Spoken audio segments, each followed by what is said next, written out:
News বৃত্তান্তে আপনাদের স্বাগত। আপনাদের সঙ্গে রয়েছে আমি দেবলীনা। দেশ থেকে রাজ্য, শহর থেকে গ্রাম, দিনের টুকরো টুকরো খবর নিয়ে শুরু করছি আজকের সারাদিনের নিউজ বৃত্তান্ত।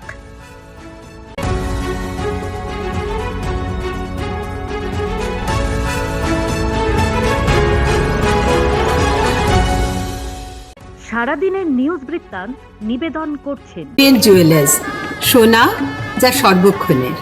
Agnishwar jewellers, NS road, Raiganj. Shri Dhaka jewellers, আভিজাত্যের গয়না। ত্রিনয়নী জ্যোতিষ কার্যালয়, শ্যামপুর মোড়, দেবীনগর, রায়গঞ্জ। নেশামুক্ত সমাজ করতে Raiganj unity foundation, Rupahar, Raiganj. North বেঙ্গলের সেরা সুপার স্পেশালিটি হাসপাতাল Jibanrekha. Spectrum healthcare diagnostics, Apollo clinic, এখন রায়গঞ্জে। উত্তরবঙ্গের প্রশাসনিক সদর দপ্তর উত্তরকন্যায় আজ রাজ্যের মুখ্যমন্ত্রী শুভেন্দু অধিকারীর সভাপতিত্বে একটি অত্যন্ত গুরুত্বপূর্ণ ও উচ্চ পর্যায়ে প্রশাসনিক বৈঠক অনুষ্ঠিত হলো। এই বৈঠকে উত্তরবঙ্গের সবকটি জেলার জেলা শাসক, পুলিশ সুপার, বিভিন্ন দপ্তরের সচিব এবং শীর্ষ প্রশাসনিক আধিকারিকেরা সশরীরে ও ভার্চুয়াল মাধ্যমে উপস্থিত ছিলেন। বৈঠকে উত্তরবঙ্গের জেলাগুলির বিভিন্ন উন্নয়নমূলক প্রকল্পের অগ্রগতি, সরকারি পরিষেবা বন্টন এবং বর্তমান আইন শৃঙ্খলা পরিস্থিতি খতিয়ে দেখে তার বিস্তারিত পর্যালোচনা করা হয়। এদিনের বৈঠকে মুখ্যমন্ত্রী আম জনতার কাছে সরাসরি সরকারি পরিষেবা পৌঁছে দেওয়া এবং পরিকাঠামোগত উন্নয়নের ওপর সবচেয়ে বেশি জোর দিয়েছেন। বৈঠকে বিভিন্ন সরকারি প্রকল্পের কাজ থমকে থাকা বা ধীর গতিতে চলা নিয়ে কিছু দপ্তরের আধিকারিকদের প্রতি তীব্র অসন্তোষ প্রকাশ করেন মুখ্যমন্ত্রী। তিনি স্পষ্ট ভাষায় জানিয়ে দেন, সাধারণ মানুষের কাজে কোনো রকম আলসেমি বা ঢিলেমি কোনো স্তরেই বরদাস্ত করা হবে না। যে সমস্ত প্রকল্প দীর্ঘদিন ধরে আটকে রয়েছে সেগুলি নির্দিষ্ট সময়সীমার মধ্যে শেষ করার নির্দেশ দেন তিনি। এর পাশাপাশি উত্তরবঙ্গের সীমান্ত জেলাগুলিতে নিরাপত্তা ব্যবস্থা আরও জোরদার করতে এবং সামগ্রিক আইন শৃঙ্খলা পরিস্থিতি সম্পূর্ণ নিয়ন্ত্রণে রাখতে পুলিশ কর্তাদের বিশেষ নির্দেশ জারি করা হয়েছে। নিজের পুরনো শিক্ষা প্রতিষ্ঠানে সৌজন্য সাক্ষাতে গেলেন বিধায়ক কৌশিক চৌধুরী। বুধবার দুপুরে রায়গঞ্জ বিশ্ববিদ্যালয়ে যান তিনি। বিশ্ববিদ্যালয়ের উপাচার্য অর্ণব সেনের সঙ্গে সাক্ষাৎ করেন বিধায়ক। এছাড়া বিভিন্ন বিভাগের অধ্যাপক, অধ্যাপিকা এবং বিশ্ববিদ্যালয়ের অন্যান্য সদস্যদের সঙ্গে সৌজন্য বিনিময় করেন তিনি। নিজের ছাত্র জীবনের স্মৃতিচারণ করে কৌশিকবাবু বলেন, ছাত্র জীবনের বহু স্মৃতি জড়িয়ে রয়েছে এই ক্যাম্পাসের সঙ্গে। বিধায়ক হওয়ার পর আবার সেই পুরনো শিক্ষা প্রতিষ্ঠানে ফিরে এসে অত্যন্ত আনন্দিত তিনি। বিশ্ববিদ্যালয়ের পক্ষ থেকেও নবনির্বাচিত বিধায়ককে ফুল ও উত্তরীয় দিয়ে শুভেচ্ছা জানানো হয়। উপাচার্য অর্ণব সেন বিধায়কের ভবিষ্যৎ সাফল্য কামনা করেন। উল্লেখ্য, বিধায়ক নির্বাচিত হওয়ার পর এই প্রথম নিজের পুরনো বিশ্ববিদ্যালয়ে গেলেন কৌশিক চৌধুরী। পুকুর ভরাট রোধে সক্রিয় ভূমিকায় জেলা প্রশাসন। এর আগে রমেন্দ্রপল্লীর এক পুকুর ভরাট আটকানোর পর এদিন প্রশাসন নজরদারি করতে আসে বক্সি পুকুরে। শুধু নজরদারি নয়, পুনরায় পুকুর ভরাট করার নির্দেশ দিলেন তারা। ক্ষমতায় দুর্নীতিতে জিরো টলারেন্সের বার্তা দিয়েছেন রাজ্য সরকার। তারই অঙ্গ হিসেবে রায়গঞ্জ শহরেও অবৈধ পুকুর ভরাট নিয়ে নড়ে চড়ে বসেছে প্রশাসন। রায়গঞ্জ শহরের বিবিধ সমস্যার মধ্যে অন্যতম পুকুর ভরাট। বারে বারে শহরবাসী এই নিয়ে সোচ্চার হলেও বিগত সরকারের আমলে কোনো সুরাহা মেলেনি বলে জানিয়েছেন তারা। নতুন সরকার ক্ষমতায় আসার পর থেকে পুকুর ভরাটে লাগাম টেনেছে। বুধবার বিকেলে রায়গঞ্জ মহকুমা ভূমি সংস্কার আধিকারিক মোহাম্মদ মনির উদ্দিন আরও বেশ কিছু আধিকারিক ও পুলিশ প্রশাসনকে সঙ্গে নিয়ে লাইন বাজারের পার্শ্ববর্তী বক্সি পুকুর পরিদর্শনে আসেন। যদি কেউ বেআইনিভাবে জলজ জমিকে অন্য জমিতে পরিণত করে তাহলে তাকে পূর্ববর্তী অবস্থায় ফিরিয়ে দিতে হবে বলে জানান তিনি। নতুন সরকার গঠনের পর মাত্র একদিন দপ্তরে উপস্থিত হয়েছিলেন পঞ্চায়েত সমিতির সভাপতি। এর জেরে চরম হয়রানির শিকার হচ্ছেন সাধারণ মানুষ। শিল্পী ভাতার মতো জরুরি কাজেও সই না পেয়ে ফিরে যেতে হচ্ছে অসুস্থ ও অসহায় ব্যক্তিদের।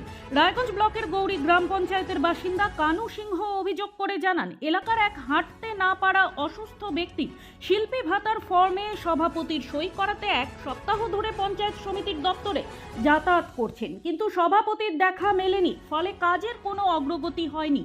উল্টে প্রতিদিন যাতায়াতে হয়রান হতে হচ্ছে তাকে। এ বিষয়ে দপ্তরের কর্মী কবিতা রায় জানান, নির্বাচন ঘোষণার পর নির্বাচনী বিধি মেনে সভাপতি আসতেন না। মাঝে একদিন এসেছিলেন ঠিকই, কিন্তু সেদিন তিনি নিজে ছুটিতে ছিলেন। রায়গঞ্জ ব্লক সমষ্টি উন্নয়ন আধিকারিক কামাল উদ্দিন আহমেদ বলেন, নির্বাচনের পর পঞ্চায়েত সমিতির সভাপতি একদিন এসেছিলেন, তবে তিনি নিয়মিত আসছেন না। সভাপতির সঙ্গে যোগাযোগ করে তাকে নিয়মিত দপ্তরে আসার কথা বলা হবে বলে আশ্বাস দিয়েছেন বিডিও। দীর্ঘ 2.5 বছর পর নিজেদের বরাদ্দ ঘর পেলেন রায়গঞ্জ পঞ্চায়েত সমিতির বিরোধী দলনেতা সহ বিজেপি পঞ্চায়েত সদস্যরা। বুধবার রায়গঞ্জ সমষ্টি উন্নয়ন আধিকারিকের করণে বিডিও কামাল উদ্দিন আহমেদের উপস্থিতিতে নিজেদের ঘর পেলেন বিজেপি সদস্যরা। স্বভাবতই এই ঘটনায় খুশি বিজেপি সদস্যরা সকলেই। রায়গঞ্জ পঞ্চায়েত সমিতির বিরোধী দলনেতা মলয় সরকার জানান, দীর্ঘদিন ধরেই তারা বিরোধীদের একটা ঘরের দাবি করে আসছিলেন, কিন্তু পূর্বতন তৃণমূল সরকারের আমলে এ ব্যাপারে কোনো উদ্যোগ নেওয়া হয়নি। তবে নির্বাচনের আগেই বিডিওর উদ্যোগে এই ঘরের ব্যবস্থা করা হয়েছিল। তবে নতুন সরকার আসার পরেই বিরোধীরা আজ নিজেদের ঘর গ্রহণ করেন। প্রতিদিনের প্রতি মুহূর্তের খবরের আপডেট পেতে চোখ রাখুন নিউজ বৃত্তান্তের ফেসবুক পেজে। সাবস্ক্রাইব করুন নিউজ বৃত্তান্ত ইউটিউব চ্যানেলকে।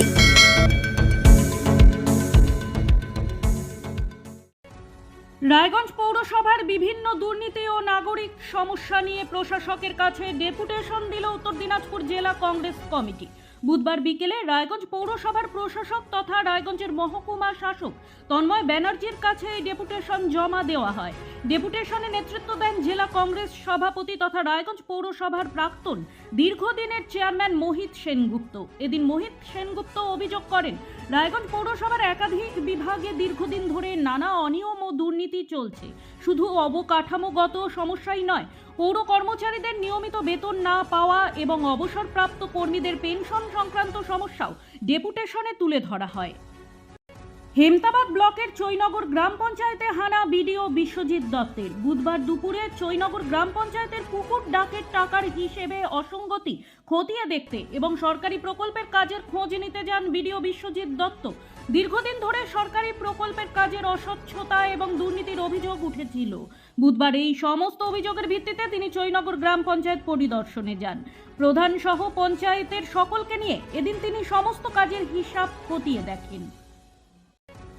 বাংলা সাহিত্যে গণ আন্দোলনের প্রভাব সম্পর্কিত এক দিবসীয় আলোচনা সভা অনুষ্ঠিত হল রায়গঞ্জ বিশ্ববিদ্যালয়ে। বাংলা সাহিত্যে স্বাধীনতা আন্দোলন থেকে শুরু করে বিভিন্ন সামাজিক ও রাজনৈতিক আন্দোলনের প্রভাব নিয়ে বিস্তারিত আলোচনা করা হয় এই সভায়।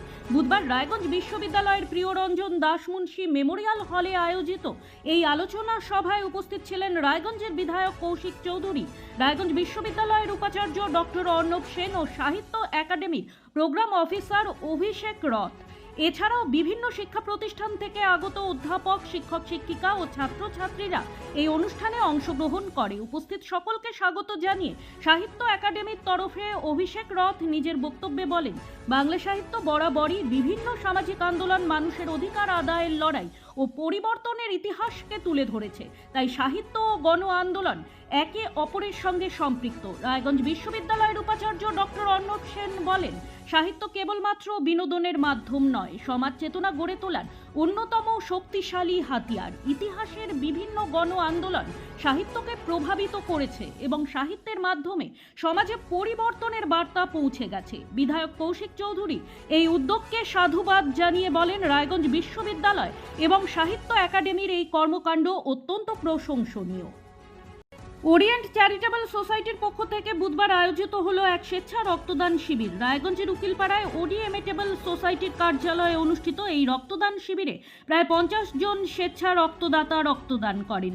প্রতি বছরই গ্রীষ্মকালীন রক্ত সংকট মোকাবিলায় এই উদ্যোগ নেয় ওরিয়েন্ট চ্যারিটেবল সোসাইটি। এই কর্মসূচিতে উপস্থিত ছিলেন রায়গঞ্জের বিধায়ক কৌশিক চৌধুরী, অতনু বন্ধু লাহিড়ী, শান্তনু দাস সহ অন্যান্য বিশিষ্ট ব্যক্তিরা। এদিনের কর্মসূচি উপলক্ষে ওরিয়েন্ট গ্রুপের কর্ণধার বিপ্লব ঘোষ জানান, ওরিয়েন্ট গ্রুপ সারা বছরই বিভিন্ন মানব সেবামূলক কাজের সাথে যুক্ত থাকে। রায়গঞ্জের বিধায়ক কৌশিক চৌধুরীর মতে এ ধরনের উদ্যোগ রক্ত সংকট মোকাবিলার পাশাপাশি সাধারণ রক্তদাতাদের উদ্বুদ্ধ করবে। সারাদিনের নিউজ বৃত্তান্ত আজ এই পর্যন্তই। সঙ্গে থাকুন, দেখতে থাকুন, চোখ রাখুন নিউজ বৃত্তান্তে। নিউজ বৃত্তান্ত, হলুদ নয়, স্বচ্ছ।